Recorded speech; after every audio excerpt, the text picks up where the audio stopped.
The house was quiet. Too quiet. Only the soft hum of the refrigerator echoed through the kitchen, and the faint tick-tock of the clock on the wall reminded me that it was past midnight. Leo had gone to bed hours ago after mumbling something about an early meeting. I should have been sleeping too. But insomnia was an old companion. So, I wandered into his office, half out of boredom, half out of habit. The laptop was open on his desk, the screen glowing faintly. He was careless like that, leaving things half-finished, half-closed, as if the world would always clean up after him. I didn't mean to snoop. Truly. But then my eyes caught the subject line in his inbox, bolded in black. Divorce strategy, asset division draft. My chest tightened. I blinked once, twice. My fingers trembled as I reached for the mouse. Divorce strategy. I clicked. The email opened like a portal into hell. Words leapt at me, acidic, cutting through the dimly lit office. Leo.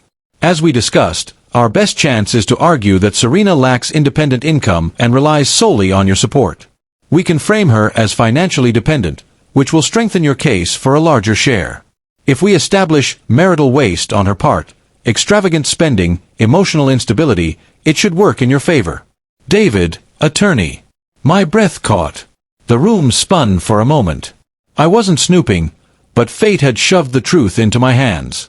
My husband, my Leo, was plotting against me. And for the first time in years, I didn't feel heartbreak. I felt clarity. The next morning, Leo strolled into the kitchen whistling, as if he hadn't just conspired to ruin me in secret emails. He kissed the top of my head. Morning, babe. You sleep okay? I stirred my coffee slowly, watching the dark swirl. My lips curled into the faintest smile. Like a baby. I had lain awake all night, replaying the email in my head. Divorce strategy. Marital waste. Emotional instability. They thought they knew me. Thought I was just a naive wife who would crumble under legal jargon and courtroom performance. But Leo didn't know the real me. He never had. That morning, as he chattered about golf plans and weekend trips, I stared at him and felt nothing. Not love. Not rage. Just a cold resolve seeping into my veins. He was a stranger. And strangers could be outplayed. That night, I whispered to myself in the bathroom mirror. Serena, you're not going to cry. You're going to win. The reflection stared back with eyes I barely recognized, sharp, calculating, icy. Leo thought he knew everything about me. He had always bragged to his friends that his wife was an open book. An open book with a missing chapter. He didn't know about the vault. Before marrying him, I had built an empire in silence. Tech startups. Smart investments. A string of quiet acquisitions that flourished under pseudonyms and discreet companies. While he thought I was running a modest consultancy, I had turned opportunities into a fortune. $400 million. That number hummed in my head like a shield, like an anthem. I remembered sitting in a sterile banker's office years ago, when I first moved my assets offshore. The manager leaned forward, glasses sliding down his nose. Miss Williams, I was still Williams then, not yet his wife. Are you certain you want this under a trust? Hidden even from future spouses. Yes, I'd said firmly. Especially from them. The memory was a lifeline. He thought I was vulnerable. But I was untouchable. The next evening, Leo swaggered into the living room, tossing his jacket onto the couch. You know, he said casually, we should probably think about cutting back a little. The economy's rough, Serena. You've been spending a lot lately. I tilted my head, feigning guilt. You're right, honey. I'll be careful. Inside, I almost laughed. He thought he was reeling me in, tightening the leash. If only he knew the leash was already around his neck. From that day, I became the perfect puppet. The fragile wife. The naive spender. The emotional woman who leaned on him for guidance. I let my eyes water when he mentioned money. I sighed heavily over bills I pretended I couldn't manage. I asked him, sweetly, humbly, could you help me set up a budget? I'm terrible with numbers. His chest puffed up with pride. Of course, babe. Don't worry, I'll handle everything. And I let him. Behind the curtain, though, I prepared for war. One night, while he dozed on the couch, I scrolled through my hidden accounts on my phone. The numbers glowed, millions here, millions there. Each digit was a soldier in my private army. I whispered to myself, he thinks I'm weak. Let him think it. The performance drained me at first. Pretending to cry, pretending to stumble financially, pretending to adore the man I now despised. But soon, it became exhilarating. A game. And in that game, Leo was just a pawn. The first step in any war is evidence. So I built my fortress. Every night, after Leo drifted to sleep, I'd slip into his office. His emails. His texts. His bank records. Screenshot after screenshot, neatly stored in encrypted folders. My fingers trembled at first, afraid of being caught. But soon, the tremble turned into precision. I became a thief in my own house. One night, I nearly got caught. The office door creaked, and Leo's voice cut through the silence. "Serena, what are you doing in here?" My heart hammered, but my face softened into innocence. I swiveled in the chair and held up a crumpled receipt. "Just looking for the address of that restaurant we went to last week. I wanted to order dessert." His suspicion melted into amusement. "You and your sweet tooth." He leaned in and kissed my forehead. "Don't stay up too late." As his footsteps faded, I exhaled sharply, clutching the hard drive where I'd just copied his messages. A week later, I sat with my lawyer, my real lawyer, one he knew nothing about, in a discreet office downtown. "Serena," she said, scrolling through the files I'd compiled, "this is gold. Emails, texts, drafts, even his passwords. You're 10 steps ahead already." I smiled, sipping the champagne she poured. "That's the plan." By day, I played helpless. By night, I moved like smoke. The ghost accounts were not mysterious to me, they were old friends. Long before Leo, I learned that money speaks a language most people never bother to learn. It prefers silence, hates spectacle, and vanishes the moment you brag. I sat at my vanity with a compact mirror open not for makeup, but to catch any shadow passing behind me. Leo had a habit of drifting around the house, measuring the temperature of a room before he chose a face. Caring husband. Busy executive. Man with plans. He was all of them, depending on what he wanted from me. My phone buzzed with a secure app's soft chime. A new token, a new one-time key. I slipped on noise-canceling headphones and hit play on a rainstorm track so if he entered, I could pretend I was meditating. Then I began. There were 42 accounts in total, some checking, some custodial, a few buried under layers of shell companies with names that sounded like cheap perfumes and obscure constellations. A dozen lived in jurisdictions Leo had only heard of when influencers bragged about beaches there. Not even my accountant knew all of them by name. That was the point. No single person could map my world. "Transfer initiated," the screen whispered. I stared at my reflection in the compact mirror. The woman looking back had steady eyes and a cool mouth. I liked her. From the hallway, footsteps, then silence. I clicked a tab to a recipe for lemon tarts, letting it bloom like a flower on the screen. One of my accounts shifted its ledger quietly, the six-figure movement disguised as a vendor credit. A second moved under the guise of a foreign tax reconciliation. A third drifted, cloaked as a currency hedge. "Hey," Leo said, leaning into the doorway. "You okay?" I pulled off my headphones, letting the artificial rain die. Yeah. Trying to unwind. My head's been noisy. I lifted the lemon tart recipe. "Dessert tomorrow." He grinned. "If we can afford it." We smiled at each other. Mine was practiced. His was confident. Both were lies. When he left, I returned to the screen. The accounts breathed as one organism now, thickening, contracting, sliding out of any net he might toss. If he went fishing for my savings, he would come up with minnows. The invisible ocean would keep rolling, unbothered. I drafted a text to Dina, my accountant. "Serena, we go quiet for the next phase. Assume eyes on the obvious. Route through the corridors we built for storm season." Her reply was immediate. "Dina, copy. Releasing the shadow rails. Fog on the canal. Fog on the canal." Our code for when the money must look like weather, Inevitable, untraceable, boring. I locked my phone and lowered the compact. Somewhere, a dove cooed. Our neighbor kept birds and fed them religiously.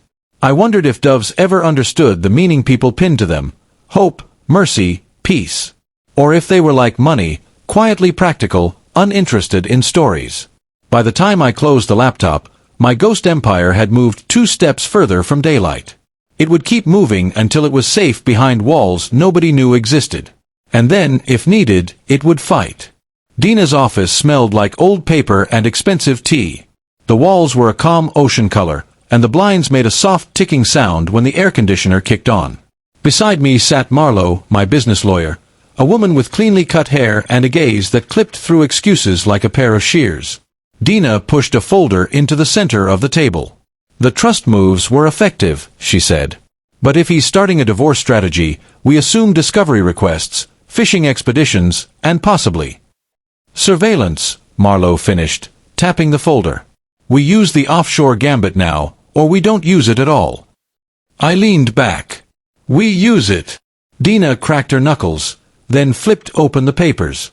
"We dissolve the old architecture quietly and activate the Lighthouse Trust. Assets move through the corridor we constructed after you sold that second analytics firm. He'll see dust and assume wind. He won't know it's a storm wall." There was a map, circles connected by thin gray lines, banks, holding companies, loan notes, royalties that never made noise. Money moved on paper like dancers crossing a stage with unremarkable steps. Marlo slid me a signature page. "This is your fortress, Serena. It's not just money. It's jurisdictional leverage. If he tries to claim you're dependent, we present your income streams, clean, professional, unromantic.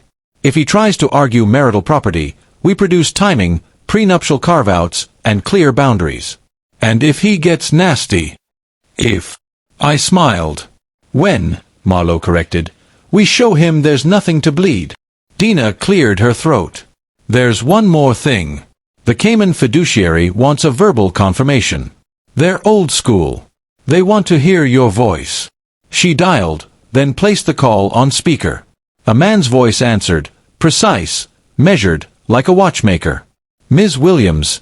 Pardon me, Mrs. Santori. We will execute as instructed. You are aware, of course, that once the lighthouse is lit, it cannot be dimmed easily." "I'm aware. And you're certain this is necessary?" I thought of the email, frame her as emotionally unstable. I thought of the little smirk Leo wore when he reminded me that he handled the finances. I thought of how he left his laptop open like a trap he planned to spring after months of letting me wander inside it. "Yes," I said. "Turn it on." There was a brief pause. A soft click. Then the lighthouse is lit. Marlo's eyes warmed by 2 degrees. Dina exhaled, a tiny smile on her mouth. When we left, the afternoon had turned blue, one of those winter days that never quite commits to sunshine. My phone buzzed again. Unknown number. "Ms. Santori, this is David Park. Could we schedule a time to discuss a few household matters? It's regarding Leo's retirement planning." David. The attorney from the email. How thoughtful. I stared at the message long enough for the screen to dim. Then I typed, not to him, but to Marlo. "Serena, he's testing my guardrails by proxy. He thinks I'll flinch and forward the message to Leo. Marlo, block him. Send me the number.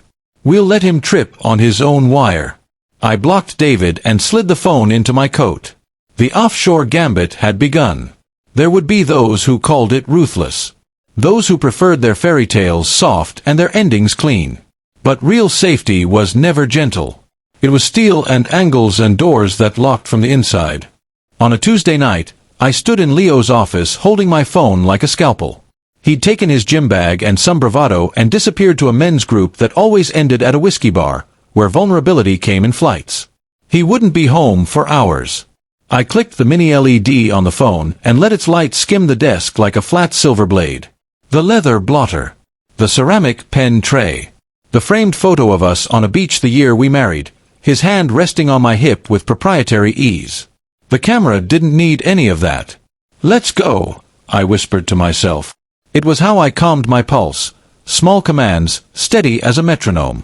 I photographed everything. Spreadsheets with innocuous names, his notes to himself in jagged block letters, a password list disguised as a grocery list, milk, bread, eggs, 18 char alpha symbol.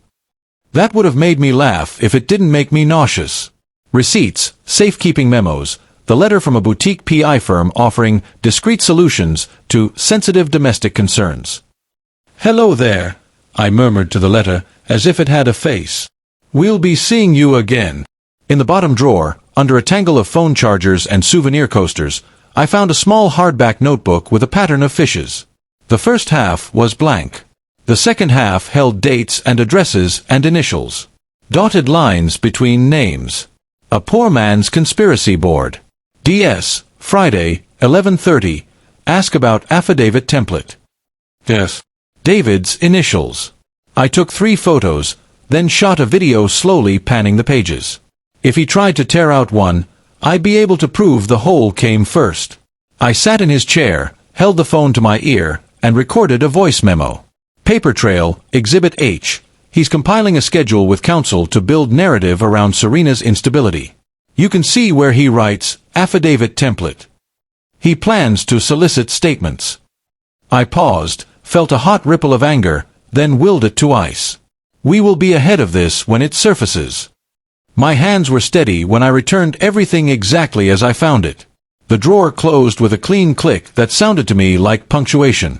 In the kitchen, I brewed chamomile, sat at the island, and pretended to read a lifestyle blog on my tablet. When Leo came home, his cheeks bright from whiskey and applause, he dropped his keys in the bowl and kissed my hair. "How was it?" I asked. "Enlightening." He opened the refrigerator, lifted the carton of strawberries, and said, almost as an aside, "We should really talk about your spending." Again. "Okay," I said softly. "Maybe you can help me make a list." He beamed, strawberry in hand. "That's my girl." He thought he was dimming my life to a manageable glow.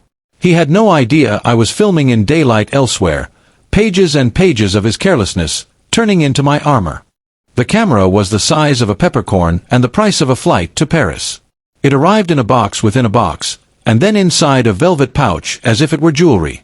I charged it behind the toaster, then tucked it into a lip balm tube I hollowed out with a heated skewer. I kept the balm's glossy cap. I even smeared a ring of Vaseline around it so it looked used. I placed the tube on a shelf above Leo's desk, where he kept a row of models, racing cars, a tiny vintage globe, a crystal paperweight he used to anchor whatever narrative he needed that day. The tube looked like nothing, and it saw everything. In bed, he scrolled mindlessly while I pretended to fall asleep. At 1:12 a.m., when his breathing shifted into that slight throat sigh that meant he'd finally dropped, I slipped out and checked the feed on my phone. The camera winked alive. I could see the desk, the chair, the door. The angle was perfect. I whispered, "Hello, hidden eye," and set the recording to start whenever there was motion. 2 days later, it caught him. He entered the office with his college friend Dorian, the one with expanding hair and jokes that always sounded like dares. They shut the door behind them. I was in the kitchen, rinsing a bunch of spinach, my phone propped up against the cookbook stand, the feed running so small it looked like a watch face. "Okay," Dorian said, dropping into the chair. "Walk me through your masterpiece." Leo paced by the desk. "It's simple. We make it look like she's cheating. You know how judges are about that stuff. Doesn't even have to be real. Just credible enough to muddy the water." He said it the way he once talked about redecorating our living room. As a project, a weekend activity. MHM. Dorian chewed gum like it owed him money. "Proof. We fake it," Leo said, shrugging. "Anonymous tips to the right gossip accounts. Photos from behind. Hire a guy. She leaves the house 3 times a week for her studio. We get grainy footage of a man hugging her. Distance does the rest." Dorian snorted. "You're a genius of the lowest order. She'll kill you." "She can't," Leo said, turning his wrist to check his watch as if on cue. "Not if she still needs me." He smiled, small and sly, then raised his phone to show Dorian something on the screen. The hidden eye couldn't see it. It didn't need to. Their voices gave me the architecture. Dorian scratched his neck. "What about her accounts? She's smarter than you give her credit for." "Trust me," Leo said, pride curling his mouth. I've been watching. She's terrible with money. That little consultancy, it's a hobby. I'll drag it through a forensic comb, there's nothing. In the kitchen, water kept running over the spinach leaves. My hands were steady, my breathing even. I shut off the tap and set the greens to dry. I saw, through the camera, the moment he noticed he'd spoken too loudly. He flinched a little, then laughed it off. Anyway, we'll do the frame, cheating, shopping addiction, and then my guy plants some receipts in her car. You can't beat paper. You're sure? Dorian asked. She's weak, Leo said, and my screen showed him tap the desk as if to punctuate the word. She'll crumble when it gets loud. Dorian leaned forward. You ever notice that you say that right before you underestimate somebody? Stop being poetic, Leo said, rolling his eyes. They finished their drinks and left the office. The screen went quiet. I opened the back door, stepped into the night air, and looked up at a sky hard with stars. Weak. The word rolled in my mouth like a foreign candy. I tasted it, then spit it into the dark. Back inside, I screened the footage a second time and saved 3 clips to an encrypted folder labeled Home Clip, Kitchen. Let him subpoena my files. He'd get a lifetime of recipes and half a dozen videos of gossip mercenaries plotting their own humiliation. Marlowe texted a minute later. Marlowe, delivery received. That hidden eye is worth its weight in diamonds. Serena, he plans to plant receipts in my car. Marlowe, then let's plant something in his life he'll never dig out of. Serena, a garden? Marlowe, a lawsuit. The first time I watched their confession, it felt like proof of a ghost, something you always suspected existed but never saw pin itself to the world. The second time, it felt like a confession not from him alone but from the version of me who had allowed him to narrate our life. No more. I called Marlowe from my studio, a sunlit loft over a row of shops where I kept a whiteboard and an espresso machine and a single photo. Me, at 23, standing on a stage in a borrowed suit, presenting my first data model to a room of men who thought I was the intern. The look on my face was not pride. Not hope. It was concentration sharpened by the knowledge that I would always have to be better prepared than anyone else allowed to be sloppy. We're going to line this up, Marlowe said, her voice clean in my ear. The confession, the paper trail, and the digital capture. When he moves to weaponize the divorce, we'll file the preemptive strike on the trademark dispute, one of his vanity ventures with a weak registration. It'll throw his cash flow off balance, keep him busy. Meanwhile, we'll prepare to detonate this in court. How do we keep it from looking like entrapment? I asked. It isn't. He trapped himself. I could hear her flipping a page. Also, you're not contacting him. You're not staging the scene. You're documenting your home. And you'll keep living in it like you always do, quietly, efficiently. That's not entrapment, that's housekeeping. I laughed, quick and bright. Housekeeping. I can do that. The bell over the studio door jingled. A courier stepped in carrying a small box. For Ms. Santori, he said, scanning the room like it might bite him. I signed, and when he left, I opened the box to find a tangle of glossy documents, bound with a beige elastic. A note clipped on top, from a friend of a friend who doesn't like bullies. Inside were drafts of the tabloid pitch Dorian had written, clumsy, full of eyes and adjectives. Screenshots of WhatsApp messages where a fixer promised to manufacture grainy photos. A partial invoice from the PI firm for discreet observation of female subject. I stared at the invoice. They'd misspelled discreet. I scanned the pages and sent them to Marlowe. Serena, we now have a preview of his lie. Marlowe, then we will let him publish it, and when he does, we will ask the court for the only thing it respects more than a well-timed sigh, facts. That night, Leo came home in a radiant mood, the way men glow when they are certain the universe is conspiring in their favor. He swung a bag from a boutique grocer onto the counter. Truffle steaks, he announced, unwrapping them with a flourish. You deserve something special. Oh. I sat on a stool, arranging my face into counterpart sincerity. What's the occasion? His smile was a measured thing. Nothing. Just celebrating us. The rice cooker clicked off. He poured me a glass of wine. We ate like a couple in a commercial. Steak, roasted carrots, a shared bowl of salted cherries. The camera in his office recorded nothing more than the shelf breathing in the dark. After dinner, he carried the plates to the sink and said, "Hey, could I borrow your car tomorrow? The service place by my office has a better rate, and mine is overdue." It was almost beautiful, the way the lie came dressed as domestic efficiency. I folded the dish towel carefully, aligning the corners. "Sure," I said. "Keys are in my purse." He kissed my cheek and squeezed my shoulder. His touch had the soft pressure of ownership. I let it sit on my skin like a watermark that would not last. When he slept, I took my purse into the bathroom and swapped the car key for the spare, the one that looked identical but carried a tiny GPS tag sewn into the leather fob. I tucked a small neon sticky note into the lining of the purse where he'd reach for the keys in the morning. On it, in tidy block letters, I wrote, "Housekeeping." I wasn't trying to spook him. It was a joke to myself, like a ribbon you tie around your own wrist to remember what matters. He left for work early, whistling. I watched his dot on my phone creep toward the service station and then stall for 15 minutes in a parking lot beside a coffee shop where a man with a camera waited in a sedan that idled too hard. When he came home that evening, without mentioning the car, he smelled of cedar and calculation. "How was your day?" he asked. "Productive," I said, and meant it. I excused myself to the office he thought was mine, the studio, and opened the video from the hidden eye. There were no images of my car because I'd moved it at noon and parked it 2 blocks away. A rideshare had returned me in the time it takes to water a plant. Instead, the footage showed Leo's office that afternoon after he got home early. Him on the phone, pacing, irritation rippling through his voice. "It didn't work," he whispered harshly. "I don't know.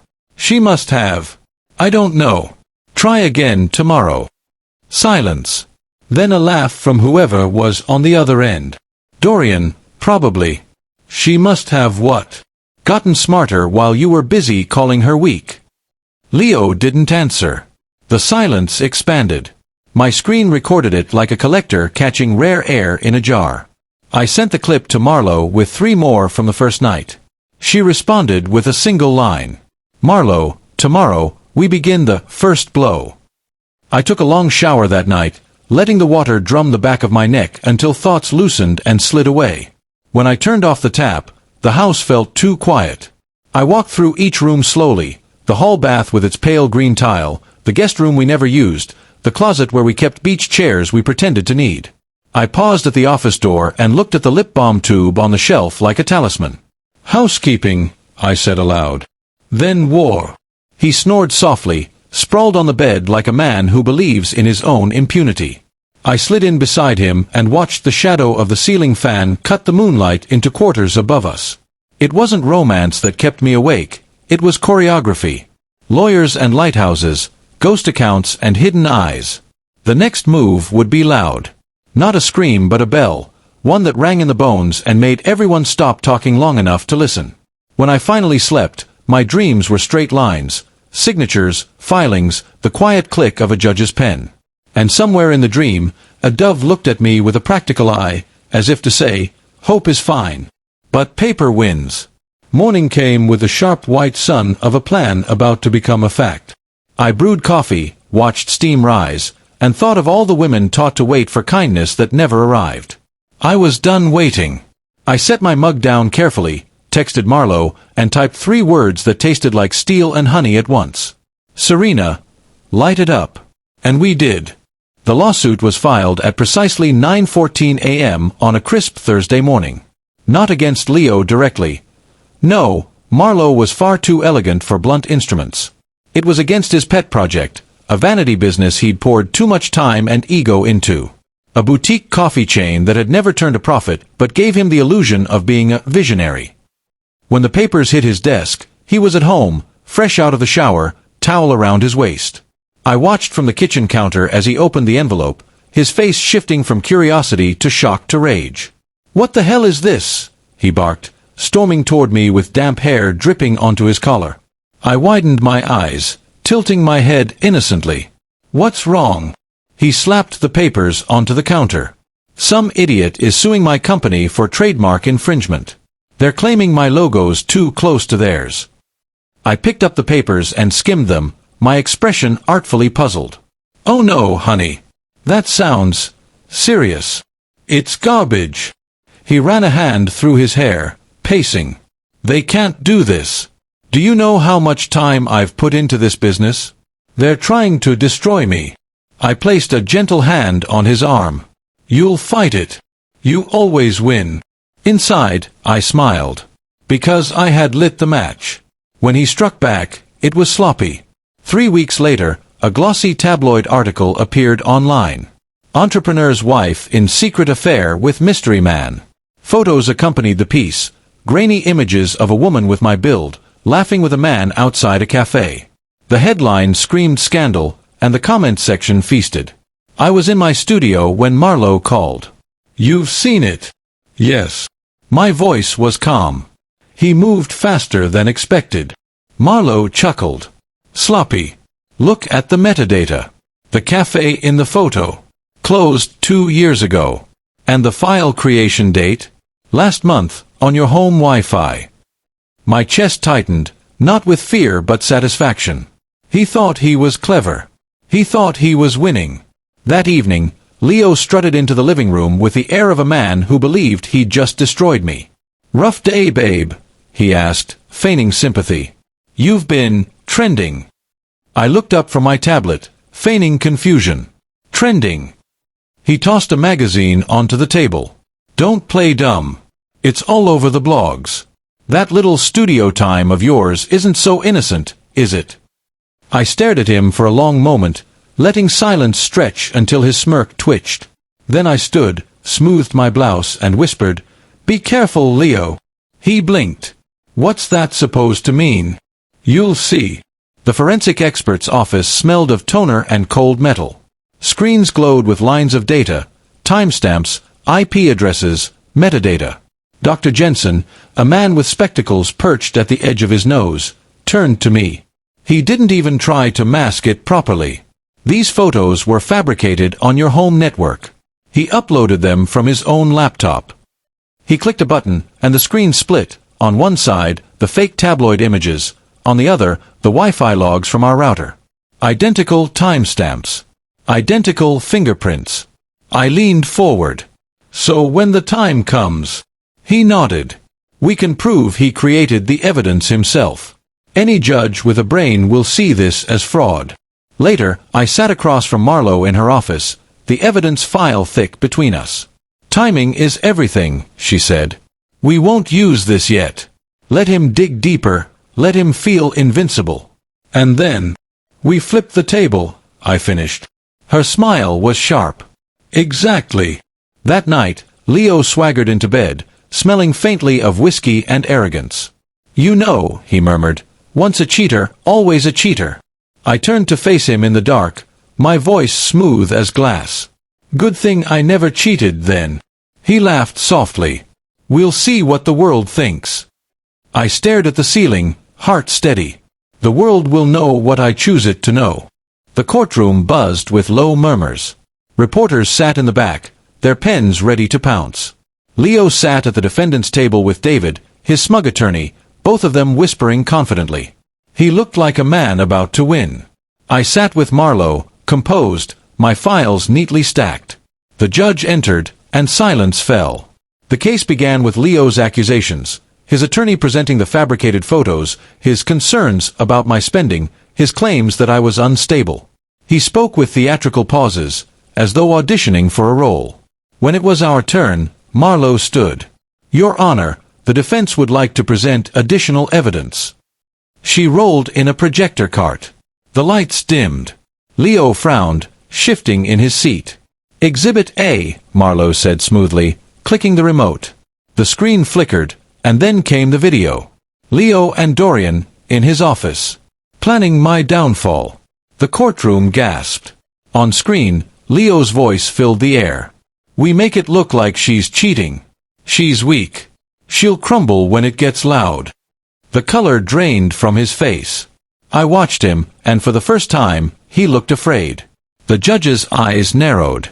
Mr. Santori, would you like to explain this? Leo stammered. That video, it's out of context. Really? Marlowe's tone was silk and steel. Let's add context. Click. The screen shifted. A second clip played, Leo on the phone, furious after the failed car planting scheme. It didn't work. Try again tomorrow.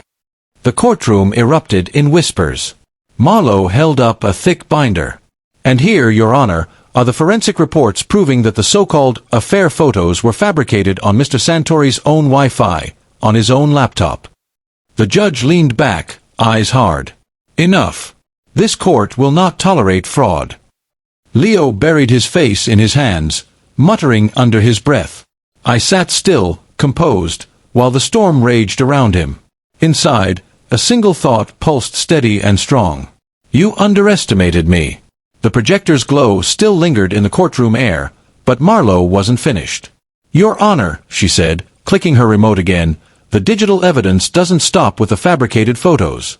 We had a forensic team audit the Santori household network. On the screen appeared logs, numbers, IP addresses that looked meaningless, until Dr. Jensen, the forensic expert, explained them in plain English. These logs, he said, pointing to highlighted rows, prove that the alleged cheating photos were created using Photoshop installed on Mr. Santori's personal laptop. Further, the files were uploaded to a third-party gossip blog by his own credentials. The judge's lips pressed into a hard line. Marlowe leaned closer to the bench. This wasn't just a smear campaign. This was deliberate fraud designed to mislead the court. Leo half rose from his seat. That's a lie. She's setting me up. Sit down, Mr. Santori, the judge snapped. I folded my hands in my lap, heart steady. The world finally saw the betrayal for what it was. Not mine, but his. Leo looked at me then, eyes wild, as if begging me to save him. But I only tilted my head. Housekeeping, I thought. And war. The verdict came faster than anyone expected. The judge's gavel struck once. This court rules in favor of Mrs. Santori. Leo froze, his mouth opening and closing like a fish gasping for air. The judge continued, voice stern, all of Mr. Santori's personal and business accounts are hereby frozen pending investigation into fraud. Furthermore, his fabricated evidence is grounds for sanctions. Custody of all jointly owned assets is awarded to Mrs. Santori. Gasps rippled across the room. Reporters scribbled furiously. Marlowe whispered, checkmate. Leo shot to his feet. You can't do this. She tricked me, she. The bailiff moved closer, ready if he lost control. I rose gracefully, smoothing my skirt. Leo, I said softly, but loud enough for the room to hear, you thought you were 10 steps ahead. But you never even saw the board. The judge struck the gavel again. Order. But order had already been restored, mine. A month later, I stood barefoot on the polished wood floors of a beach house overlooking the ocean. The very house Leo had sworn he'd take in the divorce. But now it was mine, purchased back under my name. Paid in full. The realtor handed me the keys with a smile. Quite the comeback story, she said. I twirled the keys around my finger. No. It's just balance. That evening, I sent a small package to Leo. Inside was a velvet box. Inside the box, those keys. The note attached was brief. You wanted this house. Now you can remember it belongs to me. I imagined him tearing open the package, expecting victory, only to find his final defeat pressed into his hands. As I sipped champagne on the balcony, waves crashing below, I whispered into the wind, checkmate. The couch had been with us since our first apartment. Cheap fabric, stained with wine, saturated with arguments. It was on that couch that Leo told me I was lucky he married me. On that couch, he practiced his lies. Now it sat in the backyard, doused in lighter fluid. I struck the match. The flames roared to life, devouring fabric, memory, and betrayal alike. Sparks rose into the night sky like fireflies fleeing captivity. Neighbors peeked over fences, curious, but I didn't care. This wasn't destruction. This was freedom. As the couch burned, I closed my eyes and breathed deeply. It smelled of smoke and salt, but also of rebirth. It wasn't revenge that warmed me, it was release. For years, I had been caged by a man who thought he was smarter, stronger, more cunning. Tonight, the ashes of that cage blew into the wind. Morning light spilled into my bedroom, my room, my sanctuary. No shadows of betrayal lingered here anymore. I dressed simply, in white linen, and walked barefoot across the beach. The sand was cool, the waves rhythmic, like a heartbeat syncing with mine. My phone buzzed with messages, reporters, friends, colleagues. Everyone wanted the story. The betrayed wife who wasn't broken. The woman who played fragile, only to reveal she had been indestructible all along. But I didn't answer. Not yet. Because my story wasn't about revenge. It wasn't about Leo. It wasn't even about the fortune he never knew existed. It was about me. About the woman who had been underestimated, silenced, and doubted, and who rose anyway. On the horizon, the sun cracked open the sky with light. I smiled, whispering to myself, "This isn't the end. It's the beginning." And I walked forward, leaving footprints that the tide would wash away, but the path itself? That was mine forever. The end.